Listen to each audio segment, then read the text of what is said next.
Pasmado ang bunganga. Beep, beep, beep, beep, beep. Ang tagalupa na viral ang mukha. Bip, bip, bip, bip, bip. Bumibip, bip, bip, bip, bip, bip, bip, bip, bip, bip, bip, bip na ba? Ang lahat. Martian. Beep, beep, beep, beep. Enrico Pañero. Bip, bip, bip, bip, bip. Beep, beep, beep, Bip, bip, bip, bip, bip. Bip, bip, bip, bip, bip. Tilaok! Tilaok! Beep, beep, beep, beep, beep. Ito na ang 101.1 Yes FM Balitang Hoy, i-shoutout natin ang mga Yes Pre natin sa Taytay. Yan, napakalakas ng Yes FM sa Taytay. Solid! Ang Taytay ay kilala sa pagbebenta ng mga murang damit, di ba?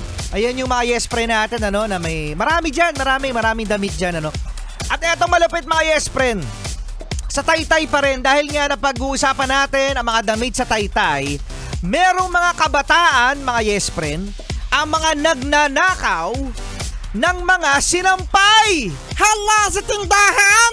Hindi sa tindahan, kung hindi sa bahay. La! Oo, sa bahay. Sa bahay sila nanunungkit mga Yes Friend, mga sinampay na ninanakaw.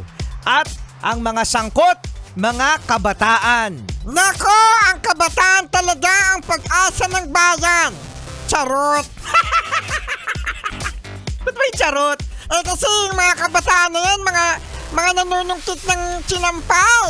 Correct. Kaya nag-aalala mga Yes Friend, ang mga Yes Friend natin dyan sa Taytay, na pag sinampay nila overnight ang kanilang mga damit, kahit mismo sa tabi ng bahay nila, sa umaga, Natiklop na. Natiklop na ng ibang tao. naku, natiklop na nga. Minsan nga na-plancha na.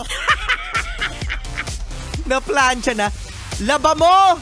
Sungkit nila. Naku, at yung mga kabataan daw na ito, mga Yes Friend, ay namimili pa daw ng susungkiting mga damit. Kasi syempre, iba kapag Branded. yun, kapag branded. Imagine mga Yes Friend, ang kanilang sinusungkit na damit ay bibenta.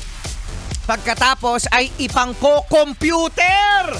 Ang pag-asa ng bayan ay ang kabataan. Ching. Kapag ganyan talaga ang kabataan, makukurot mo talaga sa singit Oo, sa singit mo talaga makukurot. Ngayon mga Yes Friend, ay nahuli na ang apat na ito. At syempre, saan pa nga ba ang punta kung hindi sa DSWD? Yan. Kaya ngayon mayroong mga panukala mga Yes Friend na ang mga kabataan dapat mas mataas ang parusa. Oo, dahil para matuto. Kasi itong mga 16 years old pataas. 'Di ba? Kahit nga 14 years old Oo, may mga isip na yan At minsan mga Yes Friend, sila ang nagiging tulay ng mga nakatatanda ng masasamang loob para gamitin sa krimen. Yan, katulad niyan sa pagnanakaw.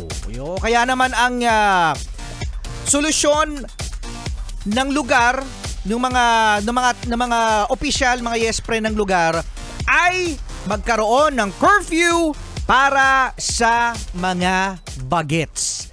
So good luck mga Yes Friend sa inyong sinampay. Nandyan pa ba? Ay, wala na.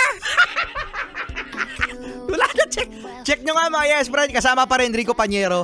At may isang the cute. Buti na lang talaga ang cute ko. Trade my soul Sige. for a wish.